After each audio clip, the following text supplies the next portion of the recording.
वृंदा vlogs में आप सभी का स्वागत है। उम्मीद करती हूँ आप लोग स्वस्थ होंगे, मस्त होंगे और व्यस्त होंगे।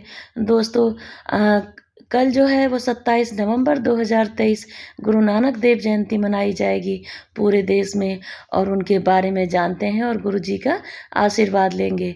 दोस्तों, गुरु नानक जयंती पूरे दिन पूरे भारत में छुट्टी रहती है, और वर्ष 2014 में पाकिस्तान में भी ये छुट्टी होने लगी है। चूँकि गुरु नानक देव जी जो सिख समाज के संस्थापक कहलाते हैं, उनका जन्म दिवस गुरु नानक जयंती के रूप में प्रतिवर्ष सभी मनाते हैं बड़े उत्साह से। ये पाकिस्तान, इनका पर्व पाकिस्तान में भी उत्साह से मनाया जाता है। गुरु नानक साहिब का जन्म स्थान वर्तमान समय में पाकिस्तान में है। वैसे तो सिख समाज के गुरु कहे जाते हैं, लेकिन इन्हें किसी धर्म जाति से बांधा नहीं जाता। ये इनके खिलाफ थे, और इनका मानना है ईश्वर कण कण में व्याप्त हैं, जहाँ हाथ रखेंगे वहीं ईश्वर है, और अनमोल विचारों में सभी धर्मों का आधार था। इन्हीं कारण इन्हें एक गुरु के रूप में सभी धर्मों द्वारा पूजा जाता है। तो दोस्तों, ये जयंती कार्तिक मास की पूर्णिमा को बड़े उत्साह से पूरे देश में मनाई जाती है। इस दिन प्रभात फेरी निकाली जाती है, ढोल धमाकों के साथ पूरा सिख समाज इसे मनाता है। जश्न कई दिनों पहले से शुरू हो जाते हैं, कीर्तन होते हैं, लंगर किए जाते हैं, गुरुद्वारे को सजाया जाता है बहुत ही अच्छे तरीके से, और गरीबों के लिए दान दिया जाता है। ये सबसे महत्वपूर्ण जयंती घर में एक बार एक परिवार के साथ नहीं, पूरे समाज एवं शहर के साथ हर्षोल्लास के साथ मनाई जाती है। दोस्तों, गुरु नानक देव जी का जन्म हुआ था तब कहा जाता है वह प्रसूति गृह प्रकाशवान हो गया था, और इनका धार्मिक ज्ञान इस तरह प्रबल था कि इनके शिक्षक इनके आगे हार मान ली थी। तो दोस्तों, इनका जो जीवन परिचय है उनके बारे में जानेंगे। तो इनका जन्म 15 अप्रैल 1469 को हुआ था, कार्तिक पूर्णिमा के दिन। जन्म स्थान तलवंडी ननकाना पाकिस्तान में, और मृत्यु का समय 22 दिसंबर 1539, और मृत्यु स्थान करतारपुर, और करतारपुर में इनकी समाधि बनी हुई है। इनके पिता का नाम कल्याण चंद मेहता और माता का नाम तृप्ता देवी था, और पत्नी का नाम सुलखनी गुरदासपुर की रहवासी। दोस्तों, इनकी शादी की तारीख 1487 माना जाता है।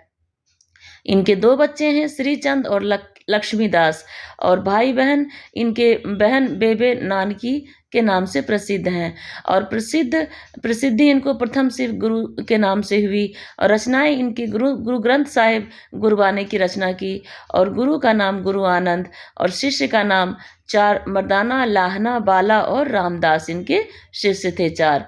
और दोस्तों, गुरु नानक देव जी के स्वभाव से बहुत ही दयालु एवं कोमल थे। सांसारिक गतिविधियों में इनकी अधिक रुचि नहीं थी, इसलिए इन्होंने घर छोड़ दिया, पर्यटन करते हुए देश भ्रमण किया और अपने विचारों को दुनिया के सामने रखा। उस वक्त इनकी विचारधारा ने नई सोच को जन्म दिया। ये मूर्ति पूजा के विरोधी थे।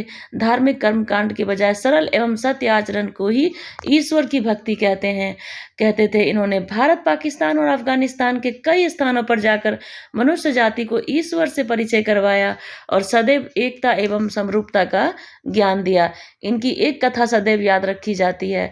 पर्यटन के समय जब गुरु नानक देव जी मक्का पहुंचे, तब कुछ देर वहां विश्राम के लिए रुके और एक पेड़ के नीचे सो गए।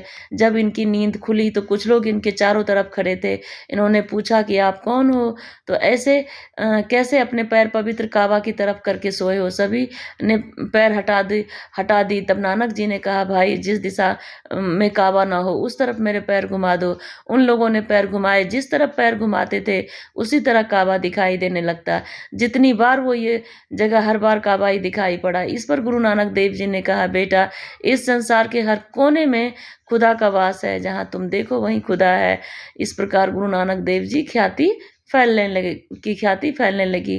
गुरु नानक देव जी के समय इब्राहिम लोदी का काल था। दोस्तों, वो तानाशाही समय था, हिंदू मुस्लिम लड़ाई करवाता था।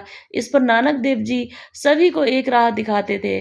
कहते थे, ईश्वर ऊपरी पहनावे एवं धार्मिक कर्मों से प्रभावित नहीं होता, वो तो आंतरिक मन की शुद्धता देखते हैं। उनके इन विचार के कारण जेल भी जाना पड़ा। उन्होंने इब्राहिम लोदी को हार का सामना करना पड़ा, और बाबर की हुकूमत ने भारत में दस्तक दी। बाबर एक अच्छा शासक माना जाता है, शायद इसलिए बाबर ने नानक देव जी को आज़ाद किया। दोस्तों, नानक देव जी के अनमोल वचन में से कुछ है, मृत्यु को बुरा नहीं कहा जा सकता। अगर हमें पता हो तो वास्तव में मरते कैसे हैं। भगवान के लिए प्रसन्नता के गीत गाओ, भगवान के नाम की सेवा करो, ईश्वर के बंदों की सेवा करो। ईश्वर ही 1000 आँखें हैं फिर भी एक आँख नहीं, ईश्वर के 1000 रूप हैं फिर भी एक नहीं। धन धन से परिपूर्ण राज्यों के राजाओं की तुलना में एक चींटी से नहीं की जा सकती, जिनका हृदय ईश्वर भक्ति से भरा हो। और वो जन्मे हैं, फिर कैसे उनका जन्म और कैसे मृत्यु। ईश्वर एक है परंतु कई रूप हैं, वो सभी का निर्माण करते हैं, वही मनुष्य रूप में जन्म लेता है। किसी भी व्यक्ति को भ्रम में नहीं जीना चाहिए। बिना गुरु के किसी को किनारा नहीं मिलता। और ना मैं बच्चा हूँ, ना युवा हूँ, ना पुरातन, ना ही मेरी कोई जात है। तो गुरु नानक देव जी भगवान हैं, जो एक सत्य है, निर्माण करते हैं, जो निडर हैं, जिनके मन में कोई वैर नहीं, जिसका कोई आकार नहीं, जो जन्म मृत्यु के परे हैं, जो स्वयं ही प्रकाशित हैं। इनके नाम से जब से उनका आशीर्वाद मिलता है।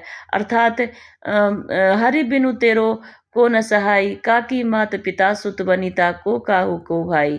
यानी हरि के बिना किसी का सहारा नहीं होता, सभी काकी माता पिता पुत्र तू है और कोई दूसरा नहीं है। अर्थात धन संपत्ति और जो भी है, जिसे टीम अपना कहते हो, वो सब छूट जाता है, यहाँ शरीर ही छूट जाता है। तो इस तरह से मोह में पड़कर कभी भी किसी चीज़ का या किसी के साथ गलत नहीं करना चाहिए, ये उनकी सोच थी। नानक जी कहते हैं, इस जगत में सब झूठ है, सपना तुम देख रहे हो वो अच्छा लगता है। दुनिया के संकट प्रभु की भक्ति से ही दूर होते हैं और उसी में अपना ध्यान लगाओ। अर्थात इस दुनिया में प्रेम भी झूठ है, सभी को अपना सुख ही प्यारा लगता है। तो इस तरह से गुरु नानक देव जी के बहुत सारे अनमोल वचन हैं और उनके बहुत सारी अच्छी अच्छी बातें हैं। तो मैंने जो आज जानकारी दी दोस्तों, मैं उम्मीद करती हूँ आप सभी को पसंद आया होगा। सभी को गुरु नानक देव जी की हार्दिक बधाई, बहुत बहुत शुभकामनाएं। सबको नानक देव जी स्वस्थ रखें, मस्त रखें और व्यस्त रखें।